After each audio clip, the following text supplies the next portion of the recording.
તહેવારો માટે મીઠાઈવાળાના દુકાન જેવી 2 લેયરવાળી બરફી બનાવવા માટે અહીંયા નોનસ્ટિક પેનમાં 2 ચમચી ઘી ઉમેરશું, સાથે અડધો કપ મેંદો ઉમેરવાનો છે।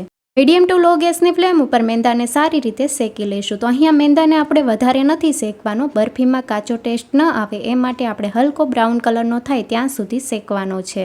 મેંદો સારી રીતે શેકાઈ ગયો છે, ગેસની ફ્લેમ બંધ કરી દઈશું અને હવે આપણે મિલ્ક પાવડર ઉમેરશું। તો અહીંયા 1.5 કપ જેટલો મિલ્ક પાવડર લીધો છે, બધો એકસાથે નથી ઉમેરવાનો, થોડો થોડો ઉમેરીને મિક્સ કરી લઈશું। તો અહીંયા અડધો મિલ્ક પાવડર ઉમેરીને મિક્સ કરી લીધો છે અને હવે બાકીનો મિલ્ક પાવડર ઉમેરી દઈશું અને સારી રીતે મિક્સ કરી લઈશું। બરફી માટેનો પાવડર રેડી છે, હવે એક બાઉલમાં કાઢી લઈશું અને ચાસણી તૈયાર કરવા માટે નોનસ્ટિક પેનમાં 1 કપ ખાંડ લેવાની છે। ખાંડનું પ્રમાણ થોડું ઓછું પણ લઈ શકો છો, ખાંડથી અડધું એટલે કે અડધો કપ જેટલું પાણી ઉમેરશું અને ખાંડ પીગળે ત્યાં સુધી થવા દઈશું। તો અહીંયા આપણે ગેસની ફ્લેમ મીડિયમ રાખવાની છે, ખાંડ પીગળી ગઈ છે, હજી 2 થી 3 મિનિટ માટે થવા દઈશું। અહીંયા બરફી માટે 1 તારની ચાસણી તૈયાર કરવાની છે, તો ચાસણીનો તાર ચેક કરી લઈશું। 1 તારની ચાસણી તૈયાર છે, હવે ગેસની ફ્લેમ બંધ કરી દેવાની છે અને હવે તૈયાર કરેલો પાવડર ઉમેરશું, ચાસણી સાથે સારી રીતે મિક્સ કરી લઈશું।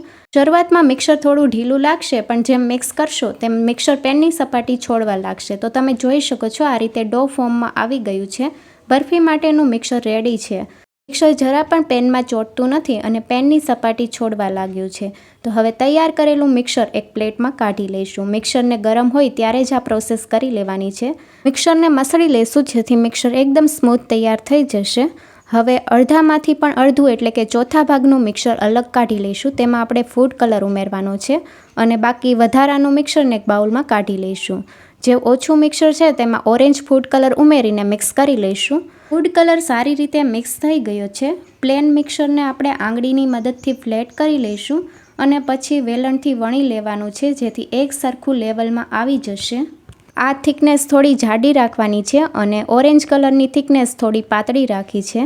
હવે ઉપર આપણે આ રીતે શીટ મૂકી દઈશું અને એક વેલણ ફેરવી દેવાનું જેથી બંને લેયર સારી રીતે ચોંટી જશે અને હવે પીસ કરી લઈશું। 2 લેયરવાળી બરફી તૈયાર છે। Thank you for watching.